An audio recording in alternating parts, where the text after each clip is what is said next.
What's good, YouTube? It's your boys, Twin Bros Reacts. back again with another video. Man, if you're new to this channel, don't forget to leave a like, Comment, subscribe, turn on your post notifications, and join the bro gang. You dig? I don't like that one, bro. And join the bro gang. You did? Still need some work. But y'all, we ready to get straight into this video, man. The odd one's out. Hobbies. Hobbies. Why you say hobbies? Hobbies. Hobbies, man.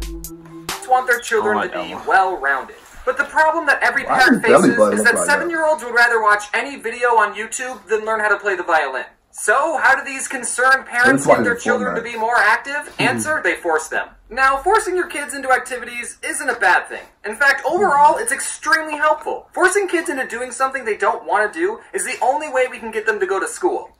Okay, saying that out loud kind of sounded wrong. Doing extra activities, especially at a young age, not only teaches you important skills, but it also teaches you what your interests are. How are you going to know if you don't like ballet unless you try it? I've tried it, and now I can say with confidence, ballet is not for me. I'm sure I'm not the only one who's had to deal with parents signing you up for sports, instruments, and more sports. I think when you're really young, you don't realize that you have a choice. Your parents just start taking you to soccer practice every Wednesday, and you think, oh, okay, I guess I'm doing this now. But all the activities I was forced into, while I never got invested in any of them, I'm still glad I did them, you know? I forgot how old I was when my mom signed me up for soccer, but I was little enough for the goals to look like this. I can't tell you how many games we won or how many goals I scored. It was probably close to 0, because I ultimately didn't care about soccer. The only thing I cared about was getting a treat after every game, because I earned it. I know some kids who really enjoyed playing soccer. I forget which video I mentioned this, but back in the day, there was this kid I knew named Micah. He used to live in the house directly behind mine, and we were on the same Little League soccer team. He was really good at soccer, probably better than I'll ever be, and he still plays to this day. Well, okay, it's been 4 years since I last talked to him, but he was still playing soccer to this 4 years ago. Now, did Micah's parents initially force him into playing soccer?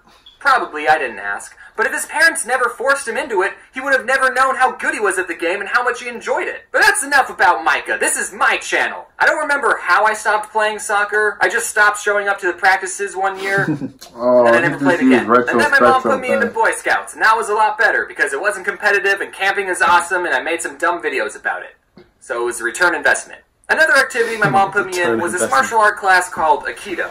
I'm honestly surprised I've gone 107 videos without mentioning Aikido once. Probably because it was boring and nothing interesting happened. My mom put me and my twin sister into Aikido, and we both agreed that it was boring and we didn't like it, so we decided not to remind my mom whenever she had to take us to class, and surprisingly, she forgot most of the time. Okay, look, whenever the sensei was talking, we had to sit on our knees, and that gets uncomfortable after 2 seconds. What is Aikido, I hear you asking? Aikido is a special form of martial arts in that it doesn't teach you how to fight. Aikido is all about self-defense, and to also not hurt the attacker. You know those self-defense techniques that are like, if someone tries to attack you, use your keys as a knife and stab them. Aikido is not that. An Aikido master will take an attacker's arm, spin them around, and then pin them down to the floor. Now that sounds really cool on rice paper, like if someone goes to attack you, and then you block their punch and pin them to the ground, and you just give them a look like, you want to take me on, kid? I've already got you pinned down. Now I'm not going to hurt you because I'm that powerful. But if you ever attempt to attack me or my clan ever again, I will be forced to use 10% of my power and break your spine in half. And I think my mom saw that Aikido was non-violent and taught self-defense, and she thought it was a better activity than learning how to kick someone in the face. But after doing some research on Aikido, I've learned that it's not really, what's the right word? Respected in the martial art community. There's a lot of people saying that the techniques of Aikido don't work against a real attack, and that if someone's really attacking you, you can't reasonably pin them down without hurting them. So it's probably a better idea to just punch back. And some people who are in Aikido think that their style of fighting is more civil and the more eloquent way of fighting, or non-fighting. So there's a tad bit of elitism in the martial art community. Now, surprisingly, I've never been in a real fight, so I can't really comment on what the more effective martial art is. I'm sure different situations call for different responses, but I don't think I'm wrong when I say that Aikido is the vegans of martial arts. After Aikido, the next thing I was forced to learn was an instrument. My parents didn't force me to do this, it was the American education system that did. In 5th and 6th grade, everyone had to take a band class, and we all chose different instruments to play, and I went with the flute. And as soon as I was given the flute, I traded it with Priscilla, who chose percussion, and that's what I did for the next 2 years. Compared to the rest of the instruments, percussion was very easy on my lungs. And it was okay if we were bad at the instrument because we were in the very back. The first set of songs we learned was on this metal xylophone thing, but I think the teacher thought everyone was so bad at that instrument that the rest of the songs we learned was on this drum. Just one drum, it looked like this. So while everyone else had to learn face and every good boy deserves fudge and whatever these lines connecting the notes mean, we cool kids in the back only had to memorize 3 notes. A hit on the drum, a hit on the side of the drum, and not hitting the drum. Now those are my favorite notes. Drums are so great, nothing beats the drums. Drums are easy. So my parents tried to get me to do extra activities, but I never did more than what I was told to do. But that's okay. You should at least try new things, and if it's not something you enjoy, well, at least you tried. Now, with all the activities I did, I still spent plenty of my free time doing some other things. Okay, I played a lot of Neopets and RuneScape, and as much as I enjoyed these games, I would say overall, they didn't make me a more rounded person. Unless you count what they did to my horrible posture. People will spend their free time doing what they enjoy, and entertainment is designed to be entertaining. And while it's good to take some time doing things you enjoy, just like everything in life, it's all about balance. I think there's a very clear and important difference between a hobby and an addiction. If you enjoy playing video games and binging Netflix in your free time, then do that. Keyword being free time. You still need to set time to sleep, work, and socialize, and take showers. If I can smell that you were just binging a show, then that's gotta change. While I was working on this video, I wondered why it was more acceptable to be good at chess than it was World of Warcraft, because at its core, chess and Warcraft are the same thing.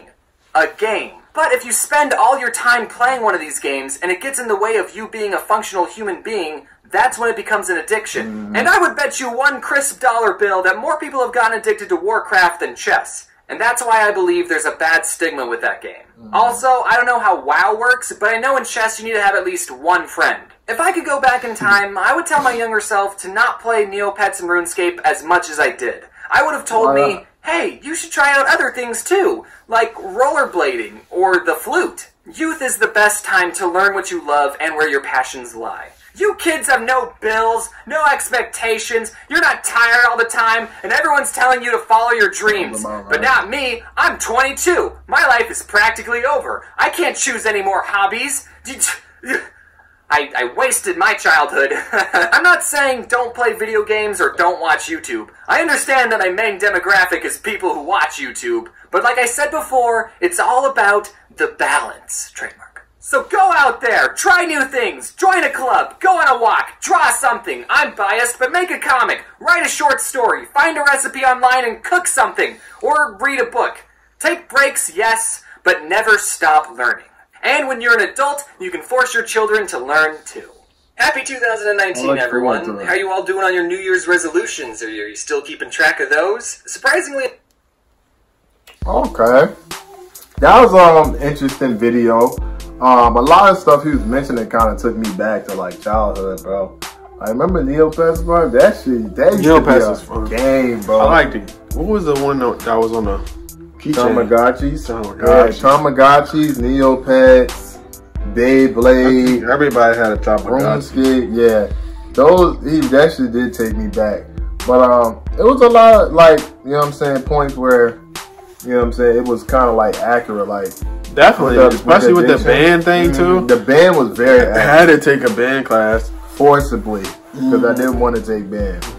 I think I played trombone. What did you end up playing? You played the trombone. I was like, I played the clarinet.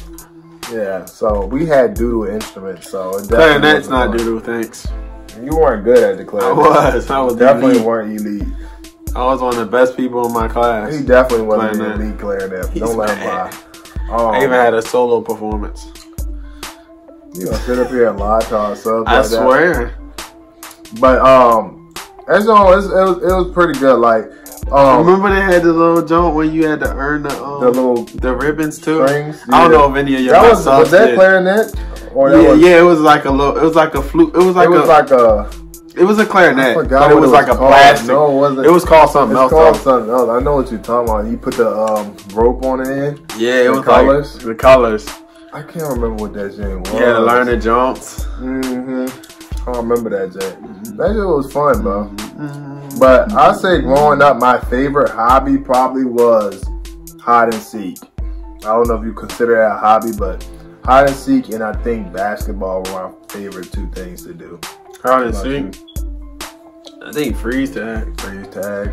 Oh, what's the manhunt? Manhunt was fun, bro. That shit used to be fun. Those was back in the good old days when kids actually played outside. This generation of kids, now they just play Fortnite. So y'all missed out on all the glorious things of outside. But let us know in the comment section down below, what was your favorite childhood hobby to do, man? And what is your favorite hobby to do today? Are they similar? Are they the same? Or have they just gone complete opposite ways? Let us know in the comment section down below. And if you liked our reaction, don't forget to leave a like, comment, subscribe, man. Turn on your post notifications. Join the bro gang, man. We're going to catch y'all in the next video. It's your boys. Twin Bros Reacts. We out of here. Peace. I don't want to die for them to miss me.